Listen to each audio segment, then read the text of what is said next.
अरे भोला, तुम नए साल में क्या कर रहे हो? मैं सोच रहा था कि मैं कुछ कपड़े खरीद लूं। और तुम क्या कर रहे हो?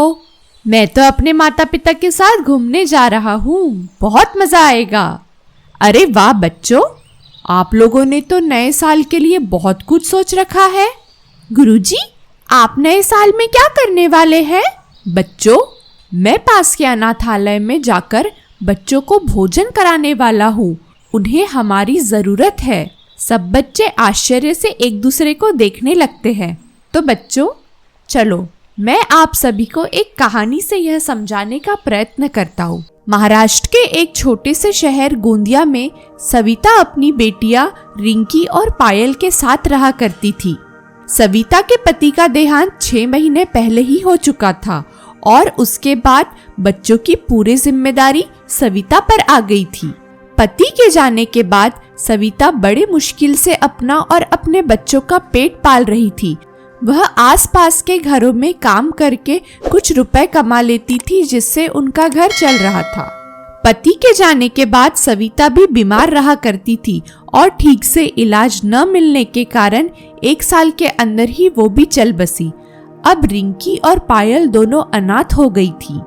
पायल 10 साल की थी और रिंकी 12 साल की। दोनों बच्चों के सर से माता पिता दोनों का साया हट चुका था। दोनों बच्चे फूट फूट कर रो रहे थे।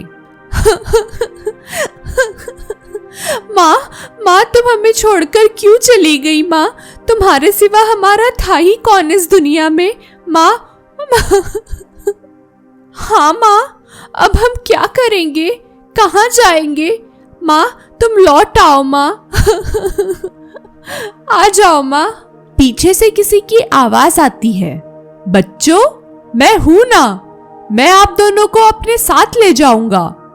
रिंकी और पायल पीछे मुड़ के देखते हैं तो उनके चाचा रमेश उन्हें दिखाई देते हैं।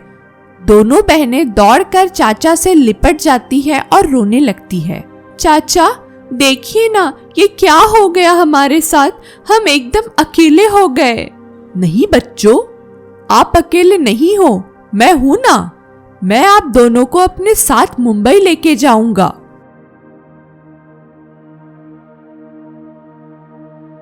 महेश मुंबई शहर में रहा करता था अपने परिवार के साथ। उसके परिवार में उसकी पत्नी, उसका बेटा कुंदन और बेटी माया भी रहते थे। महेश एक प्राइवेट कंपनी में छोटी सी नौकरी किया करता था और बड़े मुश्किल से ही उसका घर चल पा रहा था। ये क्या कर दिया जी? आप ये दोनों बच्चों को यहाँ क्यों ले आए? आपको तो पता है ना, हम चारों ही बड़ी मुश्किल से घर चला रहे हैं। जब मैं कहती हूँ कि मेरे लिए कई बाई ला दो जो घर के काम में मेरी मदद करे, तब तो हमेशा पैसों की दुहाई देके बना कर देते हो। और अब इन दोनों बच्चों को कहाँ से पालेंगे बताओ? इन्हें जहाँ से लाए हो वहीं छोड़ के आओ।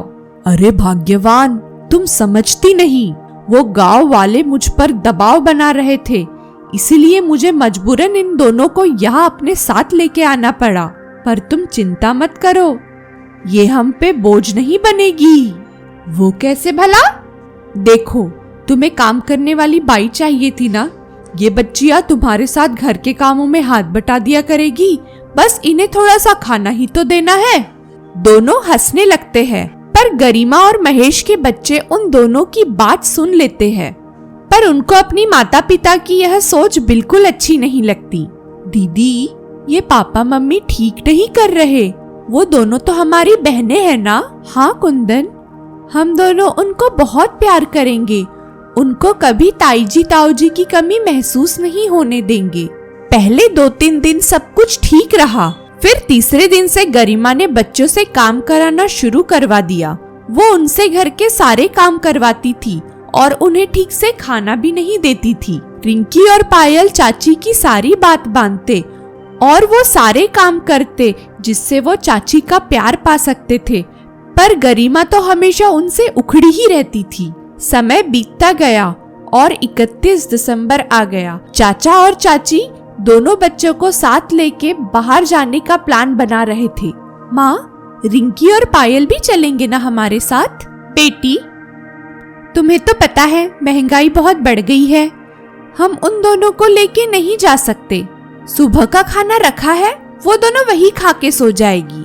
कुंदन और माया को ये बात अच्छी नहीं लगती और माया तबीयत ठीक न होने का बहाना बनाकर रात को खाना खाने जाने से मना कर देती है, क्योंकि डिनर पे महेश के बॉस भी आने वाले थे, इसीलिए महेश और गरिमा को डिनर पे जाना पड़ता है। चारों बच्चे घर पे ही आपस में खेलने लगते हैं कि खेलते खेलते ही कुंदन सीढ़ियों से नीचे गिर जाता है और उसके सर से खून आने लगता है। सब बच्चे बहुत ही डर जाते हैं और रोने लगते हैं। तभी रिंकी तुरंत पड़ोस वाले अंकल को बताती है और उनकी कार से कुंदन को हॉस्पिटल ले जाते हैं। हॉस्पिटल वाले महेश को फोन लगा देते हैं। महेश और गरिमा भी जल्दी ही हॉस्पिटल पहुंच जाते हैं। डॉक्टर साहब, मेरा बच्चा ठीक तो हो जाएगा ना? जी, अब घबराने की कोई बात नहीं है, आपका बच्चा ठीक है। आपका बहुत बहुत धन्यवाद डॉक्टर साहब। धन्यवाद मेरा नहीं, इस बच्ची का करिए। अगर ये तुरंत इस बच्चे को हॉस्पिटल नहीं लाती तो आज आपके बच्चे की जान बचाना बहुत ही मुश्किल था।